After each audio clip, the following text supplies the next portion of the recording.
जय हिंद। स्वागत है आपका अपना यूट्यूब चैनल आनंद क्रेजी क्लासेज में। और आज के क्लासेज में हिस्ट्री सेट 2022 का सब्जेक्टिव क्वेश्चन करेंगे। तो चलिए बिना देर किए हुए शुरू करते हैं। कोई भी सवाल आपके पास है, कोई भी दिक्कत हो रहा है आपको, तो आप बेहिचक जो है आप पूछ सकते हैं। ऑनलाइन हो ऑफलाइन हो कभी भी आप पूछ सकते हैं, ठीक है। तो चलिए प्रश्न संख्या 1 बोलिए। बुआ बोलो, क्वेश्चन बोलो, पहला नंबर क्वेश्चन बोलो।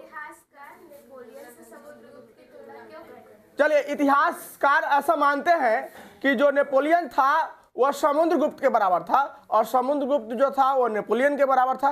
तो ऐसा क्यों कहते हैं? दो कारण आप समझ लीजिए। ऐसा इसलिए कहते हैं कि नेपोलियन को किसको बुआ देखो, या फिर समुद्रगुप्त को, किसको बोलो? समुद्रगुप्त बराबर कौन था बताइए? नेपोलियन, है ना। तो इसका कारण क्या है? इसका कारण यही है कि जिस तरह समुद्रगुप्त ने पूरे भारत को जीता, किसको जीता? भारत को जीता, उसी तरह नेपोलियन ने पूरे यूरोप को राउंड डाला, पूरे यूरोप को उसने जीत लिया नेपोलियन ने। समझ गए पहला कारण। दूसरा कारण यह है कि जिस तरह से समुद्रगुप्त भारत में राजनीतिक एकता स्थापित किया, कैसे एकता हुआ? हाँ, पॉलिटिकल यूनिटी स्थापित किया, उसी तरह से नेपोलियन ने पूरे यूरोप में पॉलिटिकल यूनिटी, राजनीतिक एकता स्थापित किया। इसलिए समुद्रगुप्त किसके बराबर था? नेपोलियन के बराबर था। समझ गए? चलिए, तो आपको आंसर लिख देना है। आराम से आप लिखिएगा कि अच्छा, जिस तरह से नेपोलियन ने, है ना, जिस तरह से समुद्रगुप्त ने भारत को जीता, किसको जीता हुआ? हाँ, उसी तरह से नेपोलियन ने भी किसको जीता? यूरोप को जीता। पहला हो गया। और दूसरा क्या है हुआ? राजनीतिक एकता। कैसे एकता बोलो? राजनीतिक एकता। जिस तरह से समुद्रगुप्त, कौन गुप्त? समुद्रगुप्त भारत को जीत के राजनीतिक एकता स्थापित किया, उसी तरह नेपोलियन भी यूरोप में राजनीतिक एकता स्थापित किया। तो ये आपको यही दोनों आंसर आपका हो गया। चलिए आगे पढ़िए। अगला क्वेश्चन देखिए। चलिए, बौद्ध एवं जैन धर्म में समानता। क्या पूछ रहा है बुआ? बौद्ध धर्म के संस्थापक कौन थे? महात्मा बुद्ध, गौतम बुद्ध, ठीक है। और कौन सा धर्म हुआ बोलो? जैन धर्म। जैन धर्म में समानता पूछ रहा है, इक्वालिटी की बात पूछ रहा है। क्या पूछ रहा है बोलो? समानता। तो इसमें पहला समानता अगर आप देखिएगा तो दोनों धर्म अहिंसा की बात करता है, नॉन वायलेंस की बात करता है। किसकी बात करता है बताइए? अहिंसा पर बल दिया। तो एक नंबर में आप क्या लिख सकते हैं बताइए? अहिंसा पर बल। किस पर बल दिया हुआ बोलो? इंग्लिश में इसको क्या कहेंगे? Emphasis on non violence. Emphasis क्या कहेंगे वो बोलो? इम्फेसिस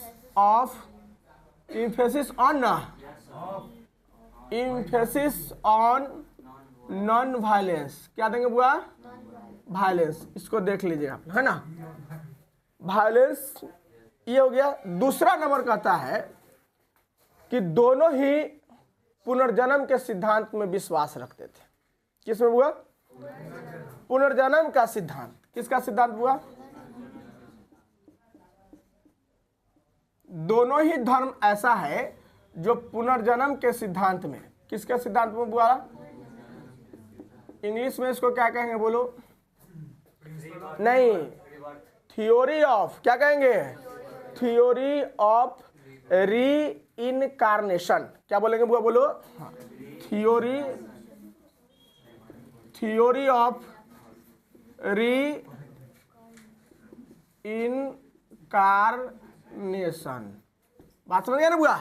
पुनर्जन्म के सिद्धांत में विश्वास रखते थे। ऐसे तो आप और कह सकते हैं कि दोनों जाति के विरोधी थे, दोनों ब्राह्मणवाद और वेदों के विरोधी थे। तो आपसे दो ही पूछ रहा है। कितना पूछ रहा है? तो दो लिख देना है। एक अहिंसा पर बल और एक पुनर्जन्म का सिद्धांत। यानी ये पुनर्जन्म का यह सिद्धांत कहता है कि मनुष्य अपने जीवन में कर्म को करता है और उस कर्म को भोगने के लिए, कर्म के फल को पाने के लिए फिर से आपको जन्म लेना पड़ेगा। आप समझ लीजिए, यानी आपको जन्म मरण से छुटकारा नहीं मिलेगा। आप बार बार जन्म लीजिएगा, बार बार मरिएगा। क्यों? क्योंकि आपने जो जन्म लिया है और इस जन्म में जो आपने कर्म किया है, उस कर्म के फल को भोगने के लिए फिर से आपको क्या करना पड़ेगा? जन्म लेना पड़ेगा। बात समझ गए कि नहीं? तो ये पुनर्जन्म का सिद्धांत हो गया। थर्ड नंबर क्वेश्चन बोलिए बाबू। चलिए, आइन अकबरी पर पहले भी चर्चा हो गया बुआ। आइन आइन ए अकबरी जो है उसके बारे में आप जान लीजिए। तो यह अकबर का एक दरबारी इतिहासकार था जिसका नाम था अबुल फजल। क्या नाम था बुआ बोलो? हाँ। क्वेश्चन नंबर 3 है आइन ए अकबरी। क्या बुआ बोलो? आइन ए अकबरी मुगल काल का महत्वपूर्ण ऐतिहासिक स्रोत है, महत्वपूर्ण स्रोत है उसको मुगल काल के बारे में जानने के लिए। और इस आइन ए अकबरी किताब को जो अकबर का दरबारी इतिहासकार था अबुल फजल, किसने बुआ बोलो? अबुल फजल। आइन ए अकबरी किसने लिखा बुआ बोलो? अबुल फजल ने लिखा है। ध्यान रखिएगा इस आइन ए अकबरी में 5 भाग है। कितने भाग है बुआ बोलो? आइन ए अकबरी के कितने भाग? 5 भाग। 1 नंबर ध्यान दीजिए, आइन ए अकबरी के 5 भाग में पहला जो है वह शाही परिवार की बात करता है। किसकी बात करता है वो बोलो? शाही परिवार। कैसे परिवार वो बोलो? शाही परिवार का मतलब समझ रहे हैं ना? रॉयल फैमिली, राजा और उससे संबंधित जो परिवार है उसी के बारे में इसका चर्चा है 1 नंबर भाग में आइन ए अकबरी में। 2 नंबर में क्या है पता है आपको? सिपह आबादी। क्या कहते हैं वो? सिपह, बोलिए तो। सिपह आबादी। दूसरा भाग सिपह आबादी जिसमें सैन्य प्रशासन के बारे में बात इसमें कहा गया है। किसके बारे में हुआ? सैनिक है, प्रशासन है, बोलो सैनिक प्रशासन। सिपह आबादी में किसके बारे में बताइए? सैनिक है, उसके प्रशासन है, उसकी व्यवस्था है, इसके बारे में एडमिनिस्ट्रेशन के बारे में। 3rd नंबर किसके बारे में है बुआ बोलो? 3rd नंबर भाग जो है मुल्क आबादी। बोलो मुल्क आबादी। मुल्क आबादी ध्यान रखिएगा बुआ। मुल्क आबादी को इसमें क्या क्या लोग आएंगे? इसमें हम देखेंगे कि प्रांत कितना है, लोग कितना रहते थे, कहाँ जनसंख्या ज़्यादा है, कहाँ कम है, और भू राजस्व व्यवस्था क्या था। तो इसमें हमको देखना है बेसिकली प्रांत। क्या देखना है बुआ? प्रांत है ना। जनता क्या देखना है बोलिए? जनता। और भू राजस्व टैक्सेशन सिस्टम, भू राजस्व। ठीक है, 3 नंबर हो गया। 4 नंबर में क्या है इसमें? आइन ए अकबरी में 4 नंबर में कहता है कि भाई 4 नंबर में भारत में जो सीजन है, ऋतु है, फसल है, ऋतु और फसल के बारे में दिया गया है। किसमें दिया गया वो बोलो? भारत के ऋतुएं और फसल के बारे में। किसके बारे में? ऋतु और फसल के बारे में दिया गया है। 5 नंबर में क्या है बुआ बोलो? अकबर और बीरबल के बीच जो कहानी है ना, अकबर के अनमोल वचन। कैसे वचन? हाँ, किसके रे बुआ? अकबर के अनमोल वचन। चलिए, आइन ए अकबरी में कितने भाग हो गए बुआ बोलो? 5 भाग का आंसर आपको मिल गया ना।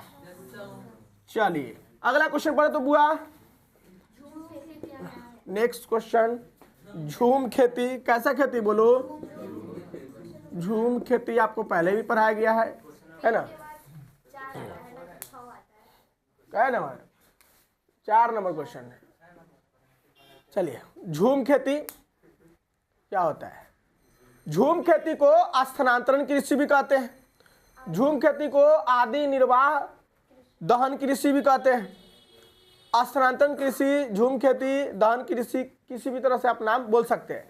ये जो खेती है विशेष रूप से आदिवासी क्षेत्र में प्रचलित है। कहाँ प्रचलित है बुआ बोलो?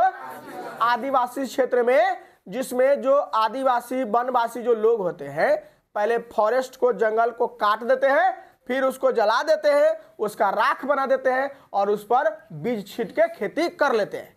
और जब उस पर खेती हो गया तो वह स्थान छोड़ करके फिर दूसरे स्थान पर वही प्रोसेस से दूसरे जगह पर खेती करते हैं। यानी प्लेस को चेंज कर करके खेती करना या ट्रांसफॉर्मिंग कहलाता है, जिसे स्थानांतरित कृषि कहलाता है ना। बदल बदल के क्या करके बुआ बोलो?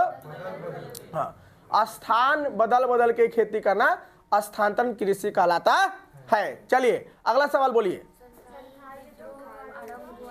चलिए, क्वेश्चन नंबर 5 देखिए, संथाल विद्रोह। कौन सा विद्रोह हुआ? विद्रोह। ठीक है, चलिए संथाल विद्रोह के बारे में आप समझ लीजिए। संथाल विद्रोह कब हुआ बताइए तो? 1855-56 में। संथाल विद्रोह कब हुआ बोलो? इसके नेता कौन थे? सिद्धू कान्हू। ठीक है, ध्यान रखना हुआ। हालांकि 4 भाई था, सिद्धू कान्हू भैरव चांद। सिद्धू कान्हू भैरव चांद 4 भाई था, ध्यान रखना है। चुलू संथाल के 4 बेटा था। ये जो संथाल लोग थे, भागलपुर के आसपास के राजमहल की जो पहाड़ी है, उसी राजमहल की पहाड़ी में ये संथाली लोग रहते थे। ठीक है, संथाली लोगों को वो है देखो, विद्रोह हुआ। कब विद्रोह हुआ? 56 में, 1855-56 में। इसके नेता कौन थे? तो इन लोगों ने विद्रोह क्यों किया? क्योंकि इनके इलाके में दीकुओं ने, दीकू कहने का मतलब गैर आदिवासी, बाहरी लोग, तो जो जमींदार हो, चाहे ठेकेदार हो, चाहे अंग्रेजी सरकार हो, सभी ने मिल करके इस पर अत्याचार किया, इसका एक्सप्लॉयटेशन किया, इसका शोषण किया, इसकी बहू बेटी बहन को तिरछी नजर से देखा, इससे काम करवाया, इसको बेगारी नहीं दिया, इसको मजदूरी करवा के इसको पैसा नहीं दिया। तो इस तरह से जुल्मो सितम इस पर जो ढाहा गया, इसके विरोध में उसने विद्रोह कर दिया। बात समझे कि नहीं? चलिए तो फिर से एक बार, यह संथाल विद्रोह कब हुआ बोलो? इसके नेता कौन थे? सिद्धू कान्हू। क्यों विद्रोह हुआ? अत्याचार और शोषण के विरुद्ध। ठीक है, चलिए नेक्स्ट क्वेश्चन बढ़ा जाए। अगला क्वेश्चन पर हुआ, तात्या टोपे कौन था? तात्या टोपे कौन था? जानते हैं तात्या टोपे कौन था? बोलो, तात्या टोपे। तात्या टोपे। ठीक है, ध्यान दीजिए बुआ, तात्या टोपे। चल ध्यान दीजिए, 1857 की क्रांति का महान आर्मी जनरल, महान सेनानायक, सेनापति, कुशल योद्धा, वारियर, कुछ कह लीजिए आप। 1857 की क्रांति का वीर सेनापति, कुशल योद्धा, बात समझ रहे ना? नाना साहब का, किसका हुआ? नाना साहब का वो सहयोगी थे। किसका सहयोगी थे बुआ? हाँ, नाना साहब के सहयोगी थे। किसका सहयोगी बुआ बोलो? नाना साहेब। नाना साहेब, कानपुर में नाना साहब और तात्या टोपे दोनों मिल करके लड़ाई लड़ रहे थे। ठीक है, ये तो जान गए कि अच्छा महान सेनापति थे, कुशल योद्धा था। 1857 की क्रांति का 1857 का कब का हुआ बोलो? 1857 का क्रांतिकारी क्या हुआ बोलो? 1857 की क्रांतिकारी नेता। कैसा नेता हुआ? क्रांतिकारी नेता थे। इनका जन्म कब हुआ पता है? जन्म हुआ तो हुआ महाराष्ट्र के अहमदनगर में एक टोबला गांव है। कौन सा गांव है? टोबला गांव, महाराष्ट्र। कहां पर हुआ? महाराष्ट्र के अहमदनगर। कौन नगर? अहमदनगर में टोबला गांव। कौन सा गांव हुआ? जन्म 1814 में। कितना में हुआ बोलो? तात्या टोपे का जन्म कब हुआ? 1814 में इसका जन्म हो गया। ध्यान रखना, इसका जो ओरिजिनल नाम था रामचंद्र नहीं, पांडुरंग। क्या नाम तो हुआ? रामचंद्र पांडुरंग। तात्या टोपे का ओरिजिनल नाम क्या था हुआ? हाँ, रामचंद्र पांडुरंग। क्या नाम हुआ बोलो? इनके पापा का नाम पांडुरंग। क्या नाम था? इसकी मम्मी का नाम रुकमा बाई। क्या नाम था बुआ? मम्मी का नाम क्या बोलो? रुकमा बाई। क्या नाम था बुआ? चलिए तो यहाँ देखिए, पिता ध्यान रखिए, पांडुरंग। क्या हुआ बोलो? पिता का नाम क्या था वो बोलो? माता का नाम रुकमा बाई। रुकमाबाई, ठीक है। इतना बात जान गया तू सब, पापा मम्मी के नाम। इसके बाद आगे देखो बुआ, इनको अब आगे सवाल पूछ रहा है कि तात्या टोपे की मृत्यु कैसा हो गया, कैसे हो गया। आधा जान गए कि तात्या टोपे अच्छा 1857 के अंत के महान सेनानायक थे, ठीक है। इनका जन्म महाराष्ट्र के अहमदनगर टोबला गांव में हुआ था 1814 में, है ना। रामचंद्र पांडुरंग नाम था, पांडुरंग पिता के नाम था, माता के नाम रुकमाबाई, ये सब हो गया। तो जीवन परिचय तो आप समझ गए, है ना। अब इनसे आगे यह सवाल पूछ रहा है कि तात्या टोपे की मृत्यु कैसे हुई। तो एक नरवर का एक राजा था मान सिंह, कहाँ का राजा हुआ, नरवर के राजा मान सिंह जो था वही जो है से उसको धोखे से पकड़वा दिया सोते हुए। किसको रे बुआ, सोते हुए पकड़वा दिया। देखिए भारत को कोई अगर बदनाम कर, भारत को लूटा है, बर्बाद किया है, तो उसमें भारतीय का बहुत बड़ा योगदान है। अब इतना महान सेनानायक कोई पगला राजा है ना, नरवर के राजा जो मानसिंह था, वह उसको सूतल में पकड़वा दिया अंग्रेजों से। अब पकड़वा दिया तो उसके बाद जो है उसको फांसी पर चढ़ा दिया। उसको जीते जी पकड़ाने वाले थे, एकदम गुरिल्ला युद्ध करके एकदम अंग्रेज के नाक को चना चबा दिए थे, समझ लिए। और वही तात्या टोपे है जो 15,000 फौज लेकर के झांसी की रानी जो लक्ष्मीबाई है उसको मदद देने के लिए आए थे। अब बचपन इसे साथे रहते थे। चलिए, तो लास्टली इनका मृत्यु कैसे हुआ, तो इनको जो हुआ शिवपुरी में, कहाँ पर, हाँ, इनका मृत्यु कैसे हुआ बताइए। हाँ, मृत्यु तो आप जान गए कि उसको तो पकड़वा दिया, उसको सब फांसी देके, कैसे हुआ। हाँ, मृत्यु शिवपुरी, शिव तो कैसे हुआ, तो उसको कैसे हुआ तो नहीं, अरे उसको पकड़वा दिया, नहीं समझे, सोते हुए पकड़वा दिया। अब पकड़वा दिया तो अंग्रेज सर उसको फांसी दे दिया। चलिए, शिवपुरी में, कहाँ पर हुआ, शिवपुरी में 18 अप्रैल, बोलो 1859 पकड़वा दिया, फिर उस पर मुकदमा चला, उसको फांसी दे दिया। चलिए, 18 अप्रैल 1859 को फांसी हो गया। क्या हो गया रे बुआ, चलिए, कोई दिक्कत। चलिए, इतना लिख देना आपको। अगला सवाल, आपको पहले भी बताया गया है कि हड़प्पा सभ्यता में जल निकासी के लिए, ड्रेनेज सिस्टम के लिए क्या किया गया था, इसे सुन लीजिए। हड़प्पा सभ्यता में जल निकासी के लिए नाला का निर्माण किया गया था, है ना, नाला का निर्माण किया गया था। और नाला अभी भी देखते हैं आप। अच्छा सुनिए, वो छोड़िए ना, अपने यहाँ हाजीपुर में जल निकलने के लिए क्या व्यवस्था है, नाला बना गया कि नहीं बना गया है, ठीक है, लेकिन नाला तो है ढलेल वाला है कि नहीं। चलिए, तो हड़प्पा सभ्यता के लोग जो है बहुत बौद्धिक स्तर के थे, ध्यान रखना है। तो उन लोगों ने जल को निकासी के लिए नाला का निर्माण करवाया, पक्की ईंटों से निर्माण करवाया। नाला निर्माण के बाद ऊपर से उसको स्लैब से ढका गया। नाला के बीच बीच में जो है, नाला के बीच बीच में उसमें ये बनाता था, उसको क्या कहते हैं, नहीं, नाला के बीच बीच में उस, अरे नाला के बीच बीच में जो है ना वो पॉइंट, उसको क्या कहते हैं, उसको चेम्बर क्या कहते हैं बुआ। जैसे अपने यहाँ कैसे नाला सूर्य सीधे जाता है, लेकिन वो लोग जो है हर 10 मीटर 20 मीटर 50 मीटर की दूरी पर चेम्बर बनाते थे, ताकि सारा कचरा जो चेम्बर में फंस जाए निकाल के फेंक देना।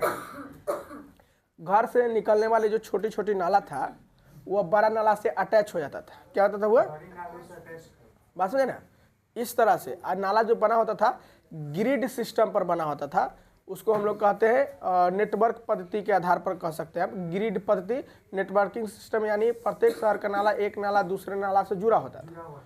जल निकासी के लिए नाला बनाया गया था। घर से निकलने वाले छोटी छोटी नाला बड़े नाला से अटैच होता था, और ये सब ग्रिड पद्धति पर बनाया गया था, और उसको नाले को स्लैब से ढक के रखा जाता था। नाला में चेम्बर बना होता था। हो गया, इतना ही बात आपको बताना, नाला के बारे में बताना जल निकलने के लिए। चलिए अगला सवाल पढ़िए। चलिए, फिर वही सवाल आ गया आपके जीवन में, कार्बन 14 जो पिछले क्लास में आपको पढ़ाया।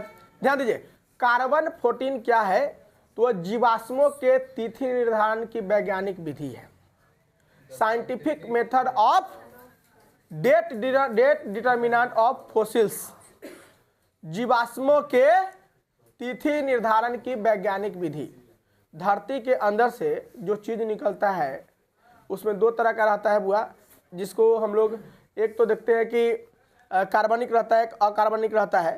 तो कार्बन 14 जो होता है एक विधि है, जमीन के अंदर जैसे खुदाई हुआ तो मानव का कंकाल निकल गया है ना, या बर्तन निकल गया, या फिर सोना चांदी निकल गया, कुछ भी निकलता है तो उसको जांचने के लिए, या फिर बहुत पुराने ज़माने का कोयला बन गया है ना, लकड़ी सड़ के गल के, तो उस सबको जांचने का जो विधि होता है उसी को कहते हैं कार्बन 14। क्या कहते हुआ बोलो? तो कोई पूछे कार्बन 14 क्या है, तो जीवाश्मों के तिथि निर्धारण की वैज्ञानिक विधि है ना। The scientific method of date determinant of the fossils, बस वही है ना, ये चीज होता है। तो अभी होता क्या है, देखिए कैसे जो न पाता है, कैसे इसको मापते हैं कि हाँ पुराना है कि नया है। जिसमें कार्बन की मात्रा जितनी कम होगी वो क्या होगा, पुराना होगा, और जिसमें कार्बन की मात्रा जितना जितना क्या होगा, ज्यादा होगा, वो नया होगा। क्या होगा, नया होगा। कार्बन की मात्रा कम है तो पुराना है, और कार्बन की मात्रा नया है तो क्या है, नया है। कार्बन का हाफ एज जो होता है अर्धायु कितना होता है, 5568 वर्ष प्लस माइनस 30 वर्ष, 5568 वर्ष प्लस माइनस 30 वर्ष होता है, ध्यान रखना है। हाँ देखिए यहाँ देखो, कार्बन का डेट जो है, ध्यान दो, कार्बन का अर्धायु जो होता है 5568 वर्ष प्लस माइनस 30 वर्ष, ये सब प्लस माइनस होता है ऐसे। ध्यान दो, ये है कार्बन का हाफ एज। वो ध्यान दो, इधर देखो, जब कोई भी जीवित प्राणी होता है, लिविंग थिंग्स जैसे हम है, पेड़ पौधा है, तो उसमें कार्बन 12 और कार्बन 14 दोनों इक्वल होता है। क्या होता है, दोनों बराबर होता है। कार्बन 12 और कार्बन 14 दोनों क्या होता है, लेकिन जैसे मरता है तो उसमें कार्बन 14 की जो मात्रा है वो डीके होते जाता है, क्षय होते जाता है, कमते जाता है। कार्बन 14 की मात्रा क्या होते जाता है, बात समझे कि नहीं, कमते जाता है। इस चीज को ध्यान में रखना है। तो आप समझ गए कि कार्बन डेटिंग जो होता है बुआ, कार्बन 14 जो है वह जीवाश्मों के तिथि निर्धारण की वैज्ञानिक विधि है। अगला क्वेश्चन देखिए,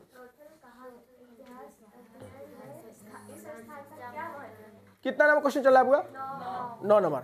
लोथल किसके बारे में पढ़ना है बुआ, बोलो, लोथल के बारे में ना बुआ। लोथल कहाँ है, बोलो, लोथल कितना है, कहाँ पर है, गुजरात, भोगवा नदी के किनारे।